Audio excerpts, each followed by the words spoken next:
जय जय श्री राधे श्याम।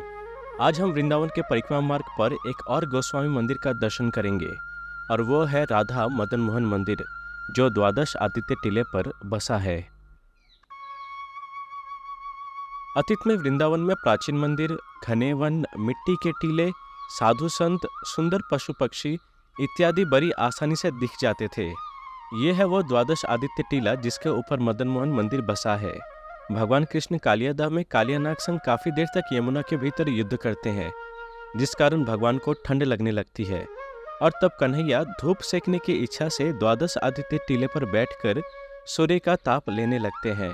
भगवान कृष्ण को सूर्य का ताप लेते देख एक साथ 12 सूर्य देव वहां पर प्रकट हो जाते हैं और भगवान श्री कृष्ण को गर्माहट प्रदान करने लगते हैं। 12 सूर्यदेव के एक साथ प्रकट होने के कारण इस टीले का नाम द्वादश आदित्य टीला पड़ा।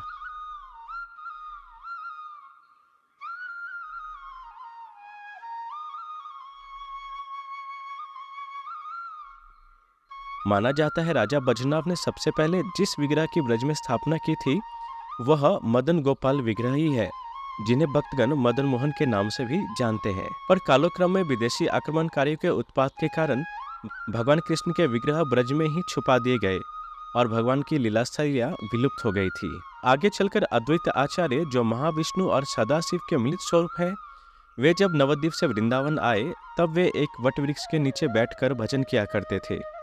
उसी वट वृक्ष के नीचे मिट्टी में दबे भगवान मदन गोपाल अद्वैत आचार्य को प्राप्त होते हैं। उस वट वृक्ष को आज वृंदावन में अद्वैत वट नाम से भी जाना जाता है। वहीं अद्वैत वट के मंदिर में भगवान मदन मोहन मदन गोपाल के रूप में दर्शन दे रहे हैं। अद्वैत आचार्य नवद्वीप जाने के पूर्व मदन गोपाल को मथुरा में बसे केशव देव मंदिर के पुजारी दामोदर चौबे जी को दे जाते हैं। आगे चलकर चैतन्य महाप्रभु के आदेश पर जब सनातन गोस्वामी वृंदावन आए, वे वृंदावन में यमुना किनारे इसी टीले पर भजन किया करते थे। उन दिनों वृंदावन में कोई नहीं रहता था, जिस कारण सनातन गोस्वामी माधुकरी के लिए मथुरा नगरी जाया करते, जहां वे एक दिन दामोदर चौबे के घर पे भगवान मदन गोपाल का दर्शन करते हैं। मदन गोपाल का दर्शन कर सनातन गोस्वामी भाव समाधि में डूब जाते हैं और उनके मन में भी ठाकुर जी की सेवा करने की भाव जाग उठता है। पर उनके मानस पट में दिन रात सोते जागते खाते पीते उसी मदन गोपाल का सुंदर मुखमंडल उभर आता और वे बार बार उसी दामोदर चौबे के घर माधुकरी करने के बहाने अपने मदन गोपाल को छुप छुप कर देखा करते। चौबे जी की पत्नी मदन गोपाल के प्रति सरल भाव रखती थी। उनका एक पुत्र था जिसका नाम सदन था। वो सदन और मदन दोनों को बराबर से प्रेम करती थी। दोनों का लाड प्यार और सेवा भाव में किसी प्रकार की कमी नहीं रखती। मदन गोपाल भी एक बालक की तरह वहां रहते और सदन के साथ खेला करते। सनातन गोस्वामी माताजी के सरल प्रेम भाव से अत्यंत प्रसन्न थे। हालांकि एक दिन सनातन गोस्वामी सरल हृदय से माताजी से कहते हैं, माँ, तुम बड़े स्नेह से मदन गोपाल की सेवा करती हो, पर इष्ट की सेवा इष्ट की तरह ही होनी चाहिए, विशेष विधि विधान के साथ। मैया भूली थी, अतः सनातन गोस्वामी को बातों में हाँ मिलाया और बाबा के निर्देश को मानना ही उचित समझा। अगले बार सनातन गोस्वामी जब गए तब मैया बोली, बाबा, मैंने आपके निर्देश का पालन करने का प्रयास किया, पर वह मदन गोपाल को अच्छा नहीं लगा। रात को मेरे सपने में मदन रोध करते हुए बोले, मैया, तू अब मुझसे प्रेम ना करे है, तू सदन और मुझ में भेद करने लगे है। सदन को अपना मान के उसे तू अपने पास रखो है और मोको तू ठाकुर जी मान कर मोको दूर कर दियो है। मोको ये सब मल्लुक ना लाग्यो है। इस प्रकार कहते हुए ठाकुर जी रोष प्रकट करते हैं। ये सुन सनातन गोस्वामी दंग रह गए। उन्होंने माताजी के सौभाग्य की सराहना की, साथ ही अपने द्वारा माताजी के सेवा भाव में विघ्न उत्पन्न होने के कारण उन्होंने अपने आप को कोसा। साथ ही माताजी से बारंबार क्षमा याचना की। सच तो यह है कि ठाकुर जी ने भी जब अपने प्रिय भक्त सनातन गोस्वामी के दर्शन किए तब उनका भी मन हुआ उनसे सेवा लेने को। अतएव एक दिन जब सनातन गोस्वामी गए तब माताजी ने स्वेच्छा से उनसे कहा, बाबा, अब मैं बूढ़ी हो गई हूँ, हाथ पांव ठीक से काम नहीं करते। मैं नहीं चाहती मेरे चलते ठाकुर जी की सेवा में कोई विघ्न हो। अतएव मैं चाहती हूँ कि तुम इसकी सेवा का भार लो और ठाकुर जी मेरे स्वप्न में तुम्हारे साथ जाने की इच्छा प्रकट की है। ये सुन सनातन गोस्वामी अत्यंत प्रसन्न हुए और अपने मदन गोपाल को लेकर वृंदावन में यमुना किनारे इसी द्वादश टीले पर आकर बस गए। मदन गोपाल के सुंदर रूप से मोहित हो जाने के कारण उन्होंने अपने ठाकुर जी का नाम मदन मोहन रखा था। किन्हीं ग्रंथों में यह भी बताया गया है कि ये मदन मोहन सबसे पहले सतयुग में अम्बरीश महाराज के द्वारा पूजित होते थे। कालक्रम में वे लंकापति रावण के पास पहुंचे। भगवान रामचंद्र के द्वारा लंका पर विजय के पश्चात जानकी जी ने इनकी सेवा की। फिर शत्रुघ्न द्वारा इन्हें मथुरा लाया गया। बहुत दिन बाद अद्वैत प्रभु ने अद्वैत टीले के भूगर्भ से इनका उद्धार किया और उसके उपरांत वे मथुरा में चौबे जी के परिवार में सेवा ग्रहण करते थे, जहां से सनातन गोस्वामी मदन मोहन को द्वादश आदित्य टीले पर लेकर आते हैं। कुछ लोगों का यह भी कहना है कि यह श्री कृष्ण के परपुत्र महाराज वज्रनाभ ने ब्रजमंडल में अपने अनुसंधान के फलस्वरूप जिन 8 विग्रहों का आविष्कार किया था, इनमें मदन गोपाल जी का श्री विग्रह भी था। सनातन गोस्वामी ने अपने कुटिया के निकट ही एक फूस की झोपड़ी का निर्माण किया और उसमें मदन गोपाल जी की स्थापना की। उनके भोग के लिए वे माधुकरी पर निर्भर रहते थे। माधुकरी में जो आटा मिलता उसकी अंगाकड़ी, जिसे बाटी भी कहते हैं, उसे बनाकर और जंगली पत्तियों से बने आलोंग साग ये ठाकुर जी को निवेदन करते। कुछ दिन तो ठाकुर जी ने जैसे तैसे आलोंग साग और अंगाकड़ी की बाटी को किसी प्रकार निगला। वे भी बेचारे संकोच में पड़ के अपने प्रेमी भक्त से कुछ नहीं कहते, पर एक दिन उनसे रहा नहीं गया।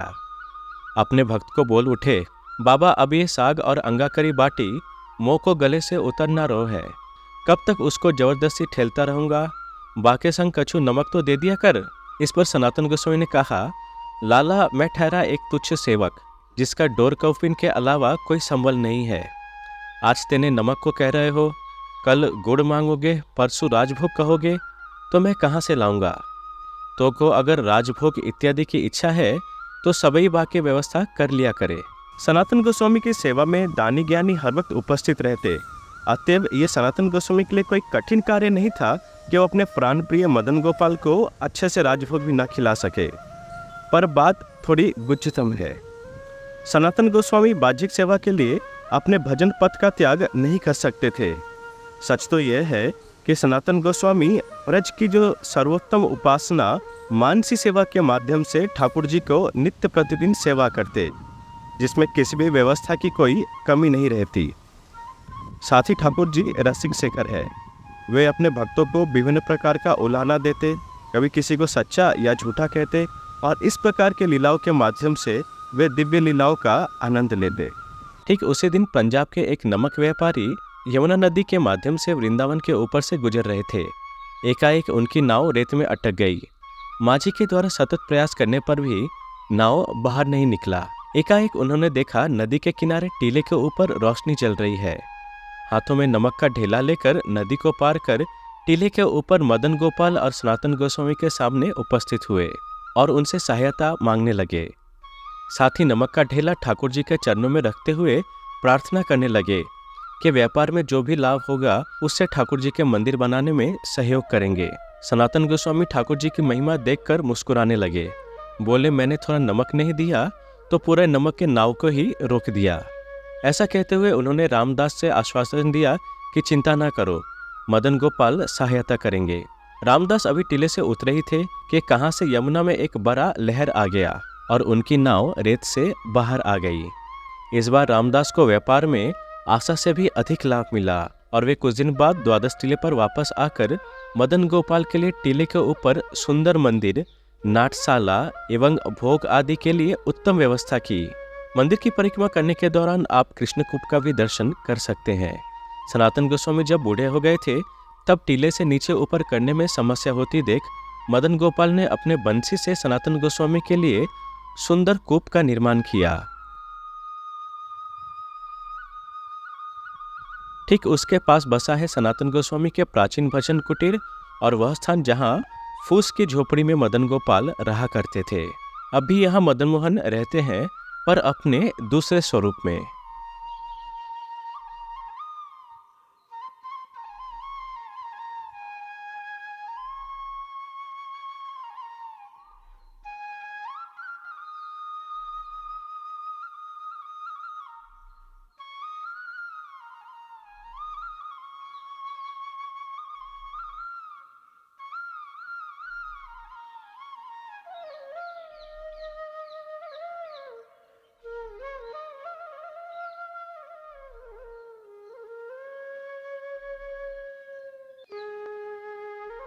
प्राचीन भव्य मदन मोहन मंदिर जहां मदन गोपाल पूजित होते थे, वहां अब मदन मोहन अपने उत्सव विग्रह के रूप में पूजित होते हैं, जिनके साथ आप गौर निताई का भी दर्शन कर सकते हैं।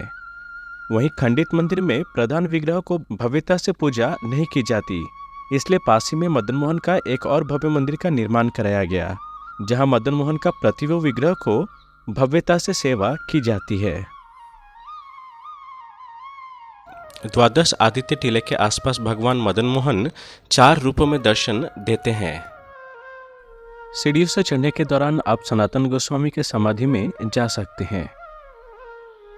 पास ही में सनातन गोस्वामी की समाधि है, जिसका दर्शन आप अवश्य करें। सनातन गोस्वामी 1558 में गुरु पूर्णिमा के दिन गोवर्धन के मानसी गंगा के किनारे अपने दिव्य देह को त्याग दिया और नित्य लीला में प्रवेश करते हैं। उनके दिव्य शरीर को गोवर्धन से लाकर वृंदावन में मदन मोहन मंदिर के पास ही समाधि दी गई।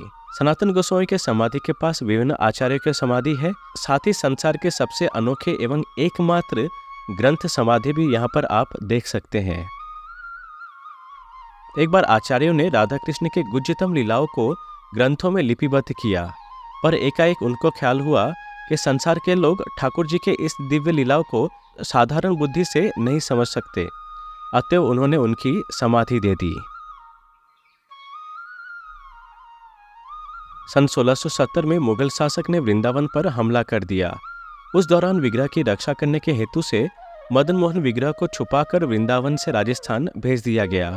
वर्तमान में भगवान मदन मोहन राजस्थान के करौली में सेवित होते हैं। गौर गणेश दीपिका के अनुसार नित्य लीला में सनातन गोस्वामी लवंग मंजरी के रूप में किशोर किशोरी की निकुंज में सेवा करते हैं। आप जब भी वृंदावन आए, द्वादश आदित्य टीले का, सनातन गोस्वामी के समाधि का और नए मदन मोहन मंदिर का अवश्य दर्शन करें। ये महान आचार्यगण अगर ना होते तो हमें ब्रज की सुंदर महिमाओं के बारे में कभी भी ठीक से पता नहीं चलता। अतएव हम सर्व गोस्वामी एवं विभिन्न आचार्यों के आभारी हैं, जिन्होंने हमारे सामने ब्रज के दिव्य लीलाओं को प्रकट किया है। अब जब भी वृंदावन आए, इस सुंदर द्वादश आदित्य टीले और इसके आसपास बसे दिव्य मंदिरों का अवश्य दर्शन करें। वीडियो अगर आपको अच्छा लगे तो आप अन्य भक्तों के साथ कृपया इसे शेयर करें, जिससे ब्रज की महिमाओं का प्रचार बढ़े। वीडियो देखने के लिए अत्यंत धन्यवाद। जय जय श्री राधे श्याम। हरे कृष्णा।